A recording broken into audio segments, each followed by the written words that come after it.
After the diocesan pastoral planning process went into effect in 2008, Pittsfield was hit hard. 6 of its 10 churches closed, including St. Mary Morningstar. Although it's taken a decade, the former church complex has finally been renovated into new residences. Steve KILTONIC spoke with the property's developer, who's kept much of the original architectural work intact.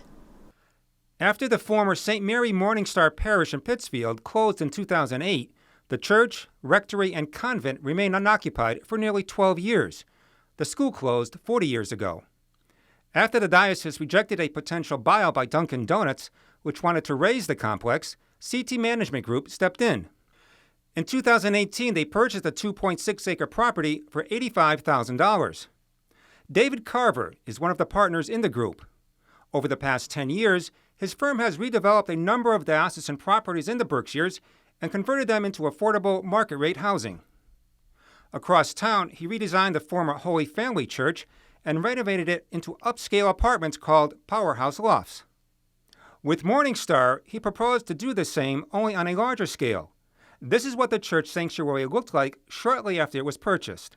When we first saw the property, we envisioned this as a residential complex. We ended up with designing 29 units here in 4 separate buildings.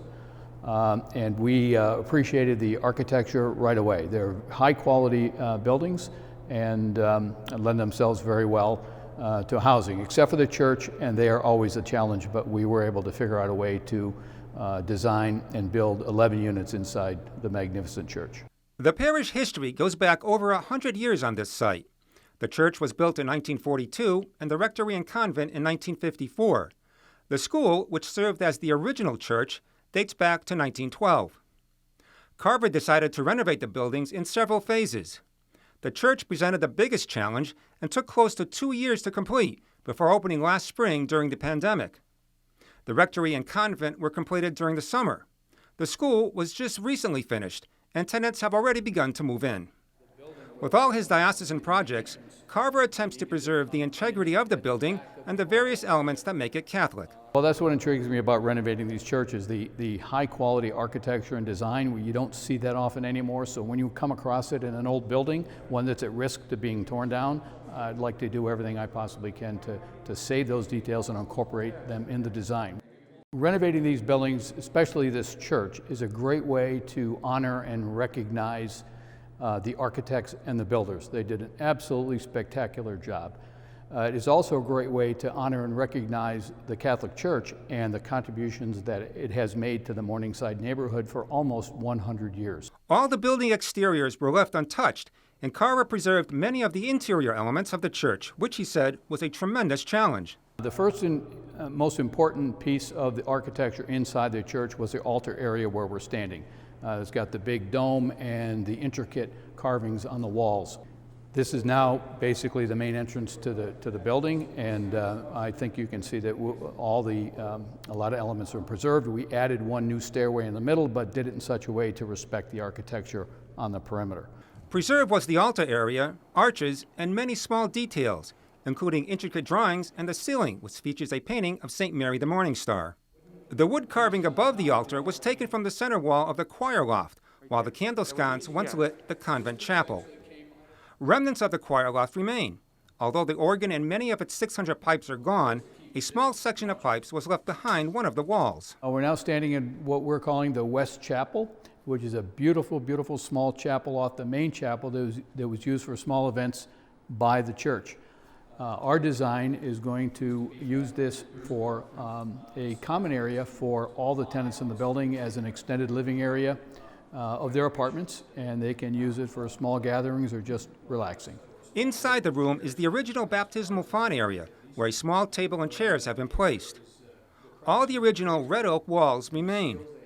Today, wood like this, Carver said, will be difficult to find and cost a fortune. The main entrance of the church remains as it was, overlooking Tyler Street. We were able to keep the main doors from the inside to the outside. We were able to keep the doors that enter into the chapel area, provided, of course, that we build new firewall just inside. This is one of the 4 one-bedroom apartments on the 3rd floor, which is elevated 30 feet above the chapel floor.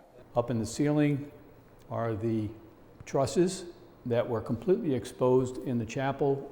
For energy purposes, we needed to insulate just above them, but we were able to expose those beautiful beams, which are actually steel, covered in red oak and then hand painted. The original plaster carvings are intact. A local artist was hired to repaint the hand-painted decorations below them. Each apartment comes fully equipped with all the major appliances, including a stackable washer and dryer that incorporates European ventless technology. Cable and internet service are included, along with parking for two. The modern security system employs a camera to see who's at the front door.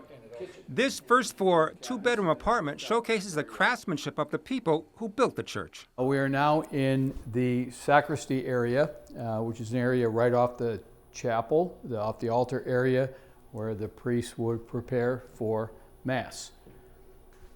It's a beautiful room, and we are very fortunate that some of the stained glass was preserved, and we took advantage of that and incorporated it into the design. The apartment features the beautiful oak cabinetry that once held all the priest specimens. They were restored to its original splendor and are prominently featured in the kitchen. Carver's photos he took during trips to Italy are hung in the hallways and entranceway. Both the convent and rectory feature 4 two-bedroom apartments, again with all the amenities. Carver said tenants come from all walks of life, retirees, teachers, and millennials, some of whom work for General Dynamics or the Berkshire Medical Center. And he hasn't had any problem finding tenants, despite the pandemic and an economic downturn. All apartments in the church, convent, and rectory are fully occupied. Each 1- and 2-bedroom apartment rents from $1,200 to $1,500 a month. The former school is the latest building to open. Pews from the church provide seating in the entrance. Some of the original classroom window frames hang on the wall, along with Carver's textured photos. Inside are 10 spacious 1- to 3-bedroom units, which includes all appliances, large windows, and high ceilings. Probably the most challenging from an engineering point of view was the school, because it had been empty for so long and the roof had collapsed. The only thing left of the building is really the outside walls, and it probably would have cost the same amount of money to build a brand new building, but it would not have had the charm and the look of a historic building done in 1912. The old street entrance had to be removed, and a new entrance was carved into the foundation.